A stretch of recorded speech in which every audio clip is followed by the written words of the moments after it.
बुद्ध ने आनंद को वेश्या के पास क्यों जाने दिया? बुद्ध के प्रिय शिष्य आनंद एक वेश्या के घर क्यों गए? जब वेश्या के घर से शिष्य लौटे तो क्या हुआ? बुद्ध की यह लोकप्रिय प्रेरक कथा सिखाती है क्या सबक? मजबूत इच्छाशक्ति हमें स्थितियों का गुलाम नहीं बनने देती। यह उन दिनों की बात है जब बुद्ध की शरण में दीक्षा ले रहे भिक्षुओं को कई नियमों का पालन करना पड़ता था।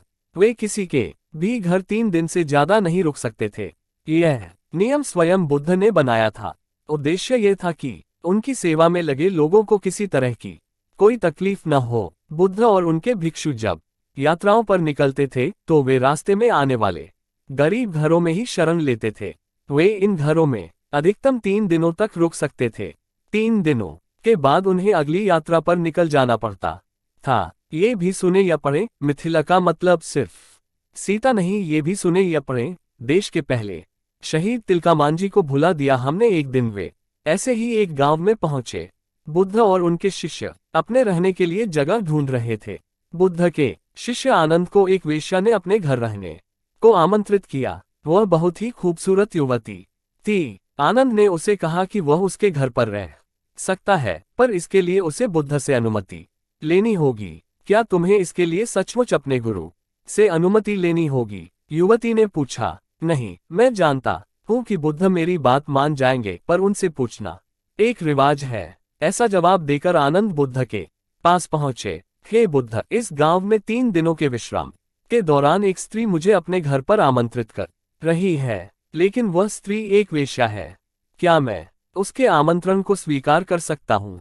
आनंद ने बुद्ध से पूछा। बुद्ध ने आनंद की ओर मुस्कुराकर देखते हुए कहा, अगर वह तुम्हें इतने प्यार से आमंत्रित कर रही है तो तुम्हें उसके निमंत्रण को ठुकराना नहीं चाहिए। जाओ और आराम से उसके घर ही रहो। आप भी पा सकते हैं बुद्ध जैसा दिमाग यहाँ।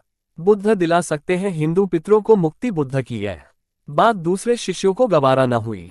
उन्होंने बुद्ध से सवाल पूछा, आप आनंद को एक वेश्या के घर कैसे भेज सकते हैं? ये भिक्षुओं के आचरण के खिलाफ है। बुद्ध ने जवाब दिया, तुम लोग थोड़ा इंतजार करो, तुम्हें 3 दिनों में अपने सवाल का जवाब मिल जाएगा। सारे शिष्य चुप हो गए। फिर आनंद अगले 3 दिनों के लिए उस वेश्या के घर रहने चले गए और बाकी के शिष्य आनंद की जासूसी में लग गए और सारी बातें बुद्ध के कान में डालने लगे। बुद्ध शालीन मुस्कान लिए चुप बने रहे। पहले दिन वेश्या के घर से आनंद और महिला के गाने की आवाज आई। ये बहुत नई बात थी। एक भिक्षु का वेश्या के साथ यूं गाना गाना। शिष्यों ने कहा, बस ये तो गया। पर दूसरे दिन घर से गाने के साथ नाचने की भी आवाजें आने लगीं। अब सारे शिष्य एक स्वर में कहने लगे, अब तो ये पक्का ही गया। तीसरे दिन तो सचमुच ही उन्होंने खिड़की से आनंद और उस महिला को नाचते गाते देख लिया। सबका यह अनुमान था कि आनंद इतनी मौज में है तो वह भिक्षुओं के साथ आगे की यात्रा पर नहीं आएगा। अगले दिन सभी भिक्षु कानाफूसियों के बीच चौक पर जमा हुए। सभी ने आनंद के आने की उम्मीद छोड़ दी थी। सभी सोच रहे थे कि वह इतनी सुंदर स्त्री का साथ छोड़ भिक्षुओं के साथ क्यों आएगा, परंतु तभी सबने आनंद को एक सुंदर स्त्री के साथ अपनी ओर आते देखा। वह सुंदर स्त्री एक महिला भिक्षुक का रूप धरे हुए थी। बुद्ध उसे देखकर मुस्कुरा रहे थे, जबकि बाकी विस्मित होकर खुले मुंह से आनंद और उस महिला भिक्षुक को ताक रहे थे।